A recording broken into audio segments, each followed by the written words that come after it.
Konsumoni çdo ditë qershi dhe do befasojeni me atë që ju ndodh. Qershit janë një nga frutat më të shijshëm dhe më të preferuar të shumicës. Edhe pse janë në jetë shkurtër, konsumi i tyre nuk është të thënë të përfundojë me stinën, sepse ato mund të përdoren edhe të ngrira ose në formë komposto ose edhe në formë reçeli. Natyrshëm, efekti i tyre më i mirë është kur janë të freskëta. Qershitë e freskëta ndihmojnë që fizikisht dhe mendërisht të ndjeni më mirë dhe t'ju japin energji kur jeni të sfilitur.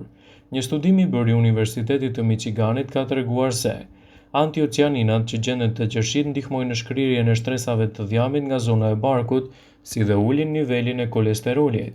Pra nëse hani qershi do të keni një disponim më të mirë dhe do të humbisni kilet e tepërta dhe do të keni një shëndet më të mirë. Për këtë shkak, më mirë është që të hani 20 qershi sesa të pini një aspirinë. Përfitimet që ajo sjell janë të mira në shkrirjen e dhjamit të barkut, në rritjen e energjisë trupore, uljen e rrezikut të problemeve kardiake dhe forcimin e organizmit.